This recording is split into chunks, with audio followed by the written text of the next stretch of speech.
क्या नार्को परीक्षण सच जानने में सहायक है? नमस्कार, संचार मीडिया में आप सभी का स्वागत है। हम वर्तमान में देखते हैं कि अलग अलग मीडिया हाउसेस अपनी रिपोर्टिंग के समय और आम जनता भी किसी अपराध के संदिग्ध के पकड़ते ही न्यायालय के समक्ष उसके नार्को परीक्षण की गुहार लगाने लगते हैं। आम जनता का ये मानना है कि इस परीक्षण के बाद सच्चाई सामने निश्चित ही आएगी, जबकि ऐसा 100% सत्य नहीं है। इस कारण यह हमेशा से एक विवादास्पद विषय रहा है कि क्या यह व्यक्ति के मूल अधिकार और मानव अधिकार पर एक अतिक्रमण है या नहीं। भारत में नार्को एनालिसिस रिपोर्ट कोर्ट में प्राथमिक साक्ष्य के तौर पर स्वीकार्य नहीं है। नार्को परीक्षण का प्रयोग किसी व्यक्ति से जानकारी प्राप्त करने के लिए दिया जाता है, जो या तो उस जानकारी को प्रदान करने में असमर्थ होता है या फिर वो उसे उपलब्ध कराने को तैयार नहीं होता। दूसरे शब्दों में, यह किसी व्यक्ति के मन से सत्य निकलवाने के लिए किया गया प्रयोग होता है। अधिकतर आपराधिक मामलों में ही नार्को परीक्षण का प्रयोग किया जाता है, हालांकि बहुत कम, किंतु यह भी संभव है कि नार्को टेस्ट के दौरान भी व्यक्ति सच न बोले। इस टेस्ट में व्यक्ति को ट्रुथ सीरम इंजेक्शन के द्वारा दिया जाता है, जिससे व्यक्ति स्वाभाविक रूप से बोलता है। नार्को विश्लेषण एक फोरेंसिक परीक्षण होता है, जिसे जांच अधिकारी, मनोवैज्ञानिक, चिकित्सक और फोरेंसिक विशेषज्ञ, ऑडियो वीडियोग्राफर तथा अन्य सहायक नर्सिंग स्टाफ की उपस्थिति में किया जाता है। इनके ही द्वारा बनाई गई रिपोर्ट को बाद में कोर्ट के सामने पेश किया जाता है। नार्को परीक्षण करने के लिए sodium Pentothal, sodium एनिमेटॉल, ethanol, बार्बिचरेट्स, scopolamine, टेपाजेमैन आदि को आसुत जल में मिलाया जाता है।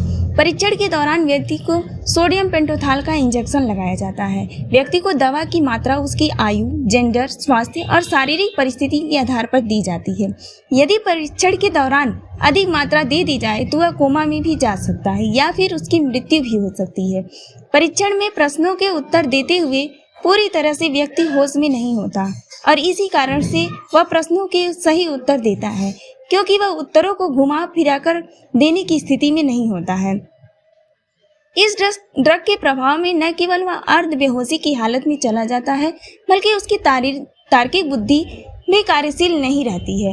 एक तरीके से यह व्यक्ति को सम्मोहन अवस्था में डाल देता है, जिससे वह अपनी तरफ से अधिक कुछ बोलने की स्थिति में नहीं होता, बल्कि पूछे गए सवालों के बारे में भी कुछ बता सकता है।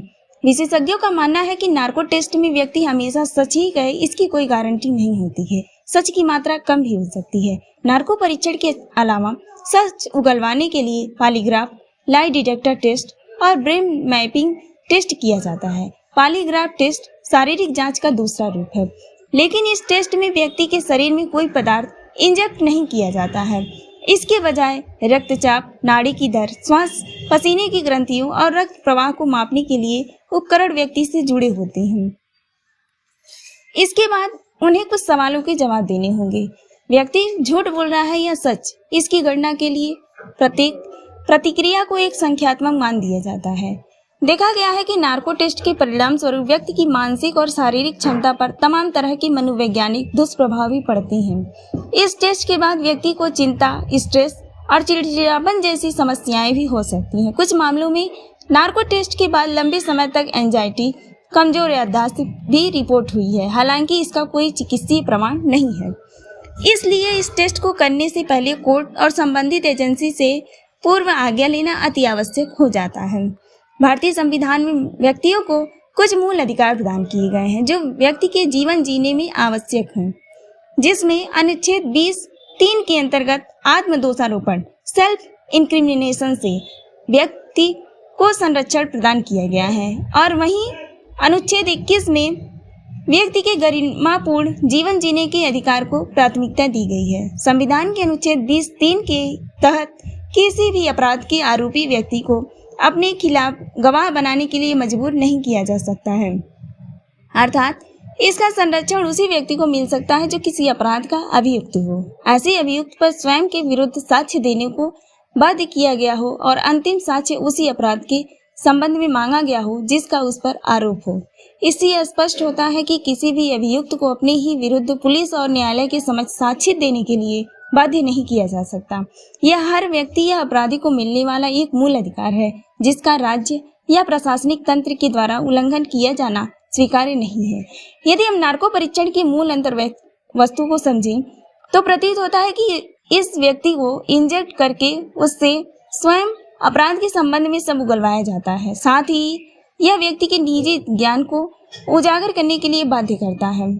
इसलिए यह उसकी निजता का भी उल्लंघन करता है। इसलिए इसकी वास्तविकता और वैधानिकता सदैव एक प्रश्नगत विषय बनी रहती है।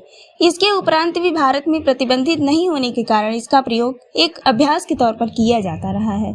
उदाहरण स्वरूप कुछ निर्णयों में माननीय सुप्रीम कोर्ट टेस्ट के पक्ष में मत दिया है, क्योंकि न्यायालय का मानना है कि यदि नवीनतम तकनीक से किसी अपराध के संबंध में कोई तथ्य की सूचना मिलती है तो उसे नकारना उचित नहीं होगा। हालांकि भारतीय साक्ष्य अधिनियम 1872 में ऐसा कोई प्रावधान मौजूद नहीं है जो नार्को टेस्ट के विषय में चर्चा करता हो।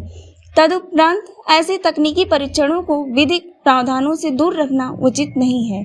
उदाहरण स्वरूप सुप्रीम कोर्ट ने कुछ विशेष मामलों में नार्को टेस्ट की आज्ञा दी थी, जैसे भारतीय वर्ष 2002 की गोधरा कांड में, 2003 के अब्दुल करीम तेलगी पेपर स्कैम में और हैदराबाद 3 टावर बम ब्लास्ट के मामले में नार्को टेस्ट की आज्ञा दी गई थी।